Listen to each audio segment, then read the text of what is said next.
আজ পয়লা বৈশাখ নববর্ষের শুভেচ্ছা বার্তা জানিয়েছেন মুখ্যমন্ত্রী মমতা বন্দ্যোপাধ্যায়। একই সঙ্গে এসআইআর নিয়ে বিজেপিকে আক্রমণ শানিয়েছেন। সর্বধর্ম সমন্বয়ের বার্তা দিয়েছেন। একই সঙ্গে বলছেন, আমাদের বাংলা যেরকম শিল্প সংস্কৃতির পীঠস্থান, তেমনি সর্বধর্ম সমন্বয়ের পীঠস্থান। কিছু অশুভ শক্তি এই বাংলাকে কলুষিত করতে উঠে পড়ে লেগেছে। মানুষের ভোটাধিকার কেড়ে নিচ্ছে দিল্লির জমিদাররা। মনে রাখবেন, এদের গণতান্ত্রিকভাবে জবাব দিতে হবে। আজকের এই শুভ দিনে আসুন আমরা সমবেতভাবে শপথ নিই, সব রকম সংকীর্ণতার দেওয়াল ভেঙে আমরা বেরিয়ে আসব। কোনো বিভেদকামী স্বৈরাচারী শক্তি যেন চিরকালীন শান্তি, ঐতিহ্যগত সম্প্রীতি এবং সৌহার্দ্যের বন্ধন ছিন্ন করতে না পারে। সকলে ভালো থাকুন, সুস্থ থাকুন। সোশ্যাল মিডিয়ায় পোস্ট করেছেন মমতা বন্দ্যোপাধ্যায়। সর্বধর্ম সমন্বয়ের বার্তা দিয়েছেন। নববর্ষের শুভেচ্ছা বার্তায় মমতা বন্দ্যোপাধ্যায় এসআইআর নিয়ে বিজেপিকে আক্রমণ শানিয়েছেন। বলছেন, সংস্কৃতির পীঠস্থান, সর্বধর্ম সমন্বয়ের পীঠস্থান বাংলা।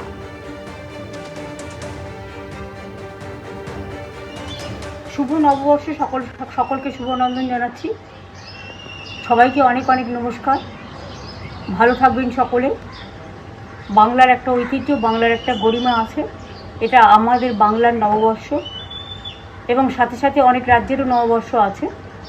আমি সকলকে বলবো, বাংলা সংস্কৃতি সম্প্রীতির পীঠস্থান এবং সমস্ত সামাজিক সংস্কারের, জাতীয়তাবাদের আন্দোলনের, স্বাধীনতা সংগ্রামের পীঠস্থান।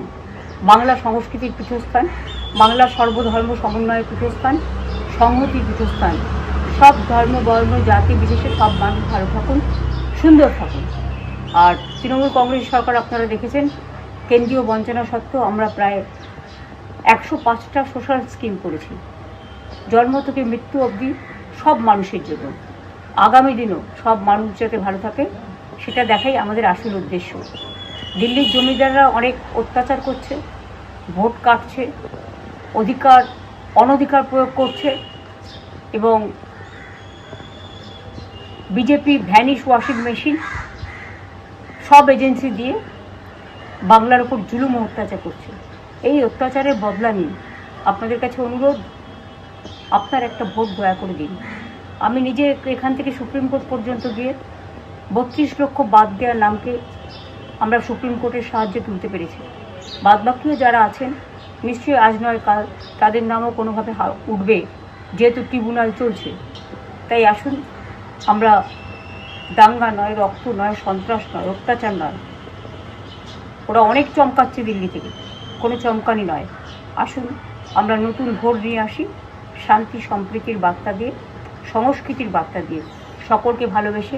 এই বাংলাকে যদি ভালো রাখতে হয়, তাহলে মনে রাখবেন, গণতন্ত্রের পীঠস্থান হচ্ছে আপনার নির্বাচন, এবং নির্বাচনটা হচ্ছে, এটা হচ্ছে মানুষের একটা উৎসব, ভোটের উৎসব। এসআইআর নিয়ে মুখ্যমন্ত্রী মমতা বন্দ্যোপাধ্যায় তিনি সুপ্রিম কোর্টে লড়াই করেছেন, সে কথা মনে করিয়ে দিয়েছেন। সর্বধর্ম সমন্বয়ের বার্তা দিয়েছেন। বলছেন, কিছু অশুভ শক্তি বাংলাকে কলুষিত করতে উঠে পড়ে লেগেছে। মানুষের ভোটাধিকার কেড়ে নিচ্ছে দিল্লির জমিদাররা। মনে রাখবেন, এদের গণতান্ত্রিকভাবে জবাব দিতে হবে।